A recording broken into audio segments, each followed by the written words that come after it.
Agayjaa bara 1945 ganam sa'aatii 2:15 irratti Ameerikaan magaalaa Jappaan Hirooshimaatti boombii atoomikaa dhukaasti. Guyyaa sadiin booda magaalaa biyyattii Nagasaki irratti boombii roobsan. Waraan keessatti meeshaan niwukileeraa akka dhukaafame yeroo sun qof. Yeroo wal dhabdeen addunyaa guutuutti mul'ataa jiru kanaatti dorgommii meeshaa waraana niwukileeraa akka haaraatti ka'aa jira. Buufatawwan niwukileeraa Iraan guutummaan guutuutti dhabamsiifamaniiru. Raashiyaa fi Beelaaruus yoo weeraraman meeshaa niwukileeraa fayyadamuudhaan mirga qabna. Badii meeshaan niwukileeraa Hirooshimaa keessatti uume waan durii qofa miti. Ammallee nu miidhaa jiru. Garuu Hirooshimaatti maaltu ta'e? Muddee 7 bara 1941 waggaa tokko erga waraanni addunyaa lammaffaa eegalee humni qilleensa Jappaan buufata galaana Ameerikaa Hawaayiitti argamerraatti haleellaa tasaan namoota 2,400 ol ijjeesti.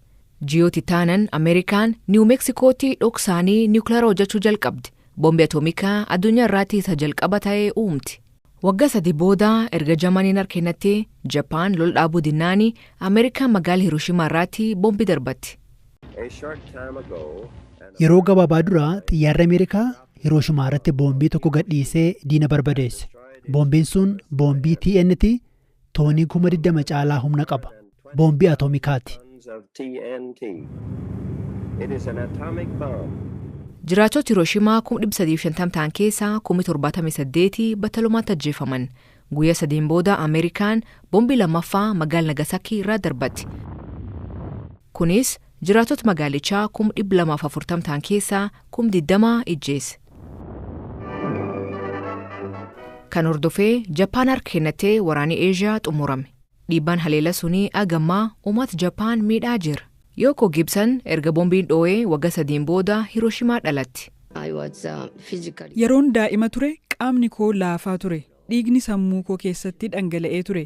Dhiitoos nan qaban ture. Dhiyeenya kanas sababa kaansarii harmaaf yeroo 2 harma koo baqaqsanii yaalaniiru. Waggoota 80 booda sodaan waraana niwukileeraa ammallee inum jira. Mata duree gaazexaa, argisiis TV, fiilmii fi tapha kompiitaraa keessatti guyyaa guyyaan argina. Japaanitti ammoo sodaan kun itti dhugoome.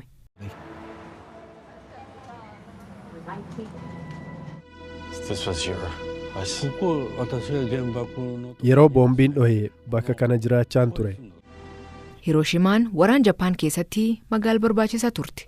Jarri sadan dhaloota dhumaa kabala sunirraa lubbuun hafan. Yeroo haleellaan raawwatee umriin Keikoo gan 8 ture. Kan Mikiyoo 13, Keenjin ammoo gan 6 ture.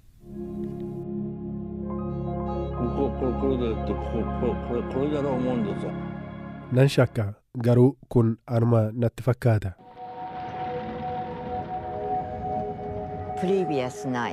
Halkan duraa akeekkachiisni waan tureef yeroo baay'ee gara dahootti baqachaa turre.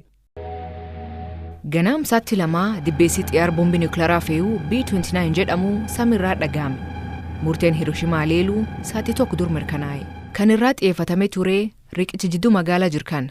Sa'aatii 2:15 irratti US boombii atoomikaa Little Boy yookiin gurba diqqa jettuun gadhiifti. Qophaa koo karaarran ture. Sana booda waan ifu arge. Wanti ani argaa ture hundi ni addaate.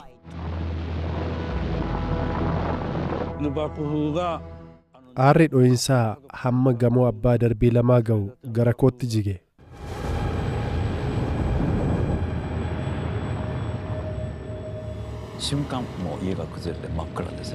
Battalumatti manni kun kufe. Aarri isaa waan hunda gurraachesse. Nuti waan ta'e nu banne. Amanuus hin dandeenye. Ni ajaa'ibsiifan. Baay'inni uummata magaalattii battalumaatti ajjeefaman. Hedduun isaanii ijoolleewwan barumsaa turan.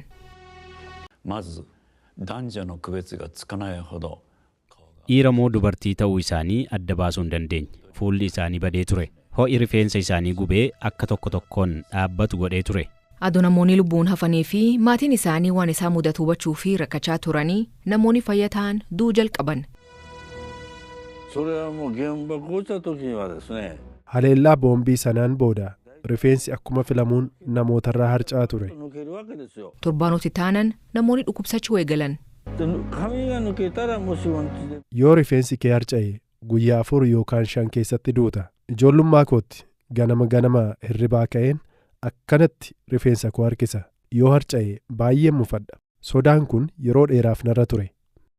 US waggaa 7 fi Jappaan dhuunfatti. Dhiibbaan haleellaa Hirooshimaa fi Nagasakii akka hin gabaafamne aangaa'onni Ameerikaa oduu kaamsaa turan. Miidhaa boombiin kunniin fayyaa namarraa qabu qorachuu fi US Komishinii dhaabullee biyyoonni addunyaa kaan dhiibbaa inni wal hormaata fayyaa sammuu fi qaamirraa qabbaruu fi waggoota kurnan hedduu fudhate. Agammaa hubannoon gahaan hin jiru.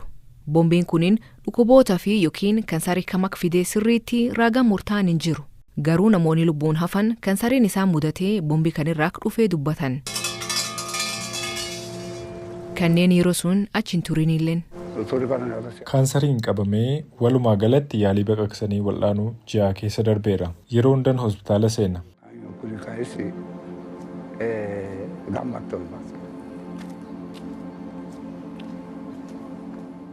Santooshiin agayijaa naannoo dho'iinsa kan hin turre. Garuu raadiyeeshiniin saaxilamee ture. Yeroo haati isaa firootisii kabadan barbaaduu fi is qabatee magaalattii deebitee umriin isaa 18 qof ture. Namoonni akka koo daa'imummaa irratti raadiyeeshiniif saaxilaman yeroo umriin isaanii deemu dhukkubootaan akka rakkatan ragaan agarsiisu jira. Bara 2024 Santooshiif Keikoon namoota lubbuun hafan kanneen addunyaa meeshaa niwukilaraa irraa bilisa gochuu fi carraaqqii taasisaniin badhaasa Noobeelii nagaa argatan keessaa tokko turan. Garuu hojiin isaanii ammallee akka hin xumuramneetti itti dhaga'ama. Kanaaf Keikoon seenaa isaa ibsuu fi dirqame. Raashiyaan Yuukireen yeroo weerartu callisuu hin danda'u waan tokko gochuun qaba jedhe. Waan fedhes ta'u seenaa koo himuun qaba jedheen murteesse.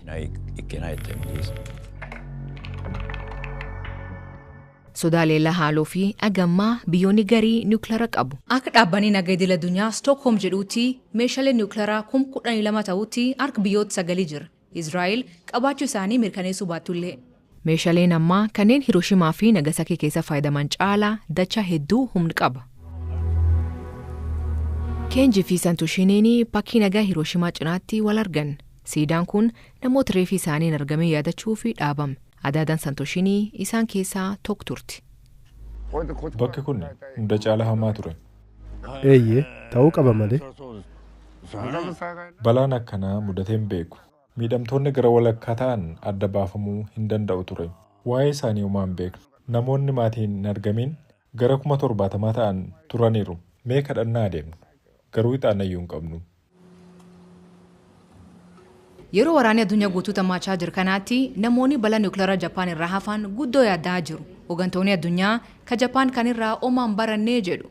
Yeroo niwukilaraa fayyadamuuf murteessan kanaatti dhugum balaa inni qabu hin yaadu jedhanii gaafatan.